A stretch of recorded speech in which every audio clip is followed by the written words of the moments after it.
Jatin Chaudhary summited Mount Everest on the early morning hours of the 12th of May 2022. He was the first from his remote district of Kutch in India to have scaled the mountain. As part of his preparation, Jatin worked on improving the quality of his mitochondria with urolithin A using a supplement called Timeline, which Jatin says was the X factor he was looking for. Now, Timeline's products are powered by Mitopure, the only nutrient unlocking a precise dose of the rare urolithin A molecule. And I'm delighted to say that Jatin joins us here today. Hey, Jatin. Hey, Phil. Thanks for having me. It's a pleasure to be here. Oh, great. And it's not every day you get to meet somebody that's climbed Mount Everest. And I'm sure we'll talk about that in a short while. But maybe before we go into that, you did some research before you actually undertook this great challenge, really looking at, as I understand, Sherpas and their low oxygen environments. And it'd be interesting to know what your research led you to conclude and what research you did. Sure. So before I summited Mount Everest in May, as part of my preparation, I did other peaks. And the first very technical peak that I did was Amadablam. That was last year, November. And there I encountered this community called Sherpas. And they are the people who have migrated from Tibet region, where the average height of inhabitants over there is more than 4,000 meters. And they are in Nepal, and they are the prime climbing community over there. And what I observed was that while you are struggling, an average Sherpa performs better than a very conditioned athlete over there. And I wondered why. And that led to me down the rabbit hole to see exactly why it's. And there are so many research on Sherpas, how they're able to do so at such high altitudes, they perform so well. And in fact, it's also compared to other folks who live at high altitude, for example, at Peruvian highlands or Ethiopian highlands.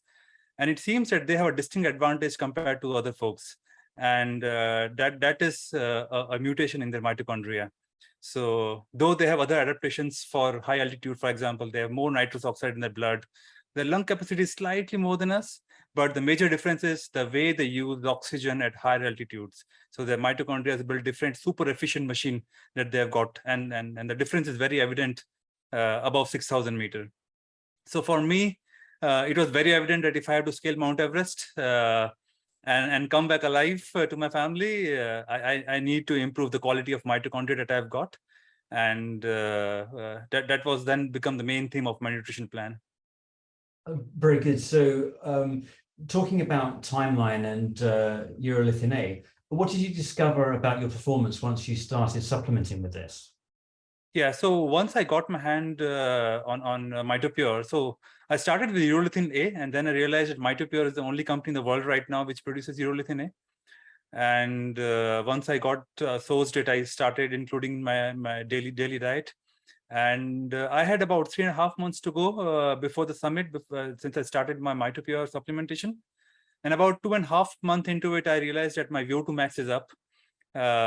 Incidentally, my heart rate also went down, my resting pulse, and I'm talking about monthly averages, not some random data over a day. So my monthly average of my resting pulse went down, but more importantly, my VO2 max reached the peak of 51, which is like the best it ever been. And I'm discounting my weight also over here, because my weight did not change much over the 3 months. Because even if you decrease your weight, your VO2 max, because it's per kg, it will go up.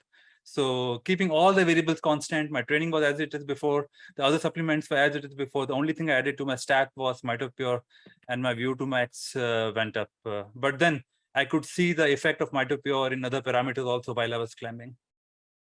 So let's talk about the climb, Jatin. Obviously, it's not every day that you speak to somebody that's done Everest. What was it like for you?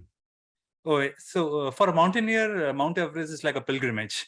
It is definitely a very difficult mountain to climb because of the sheer altitude, right? It sits close to 9 kilometers, 8,848 meters. That's very, very high.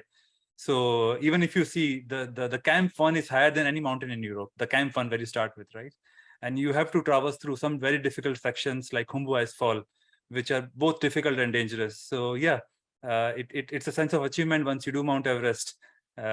Yeah, it is something. It's a once in a lifetime experience, I should say. Like, yeah, and you have the feeling of top of the world. Yeah.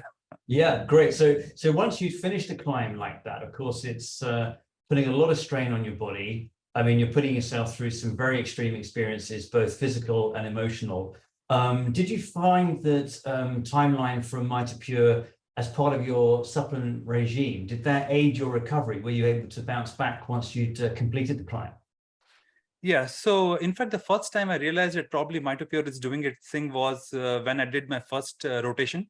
So normally when you climb high mountains like Mount Everest, to acclimatize your body, you do multiple climbs. So you go to Camp 3, you go to Camp 2 and come back. That's how you do it. And the first time I hit 6,800 meters, which was same as Amardablum. So I had something to compare with, right? 6,800 meters Amardablum. Now I'm probably close to Camp 3 at Everest. At Amardablum, I was taking about 7 to 8 breaths per step.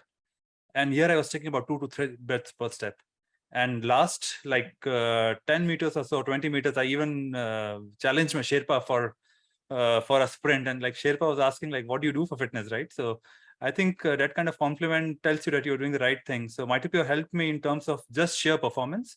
But more so what I realized was when I reached the summit, and then it's like a hindsight thing. When I compared my summit photograph with folks who were with me, younger than me, fitter than me, right? Apparently. And I realized that like they were puffed up. You could see the physiological stress on their face, right? You are not sleeping for 2 nights, you're climbing for 48 hours. So you could see that physiological stress on their face. And I was like, you could compare my base camp photograph and my summit photograph and like smiling, no inflammation, nothing. So, and I felt good. In fact, I typically folks spend about 20 minutes on summit. I spent more than an hour on the summit. So I was feeling very good. I came down all by myself. And when we reached Camp 2, typically you take a night's rest and then you climb down, like 2 nights rest. But I was like physically very fine the second day, and I and a Russian climber, we came down the same day. So yeah, the recovery was really very good, and overall the physiological stress on my body I felt to be like much lower than compared to my earlier climbs. So I would say, but I used about 70% of my reserves for Everest. Yeah, 30% was still there with me. Well, that's very encouraging to hear. So Jatin, and what's the next thing for you, Jatin, in terms of your next adventure? I mean, obviously Everest is a big thing to tick off the list. What's up next? Yeah, so I'll definitely keep on doing the other 8,000 meters, but the big plan is to go to the South Pole from outer coastline. That's a very difficult expedition. About 2 months, you walk on the snow. It's a skiing expedition, about 11 and 30 kilometers. More importantly, no one from India has done it.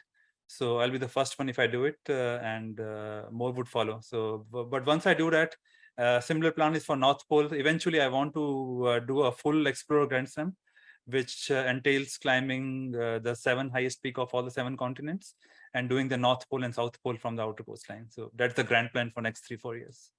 Wow, that sounds like a very big plan. And speaking on behalf of all the weekend warriors, great to hear your story. And Jatin, best of luck. And obviously, I'm sure that timeline from Mitopure will be part of your regime going forwards.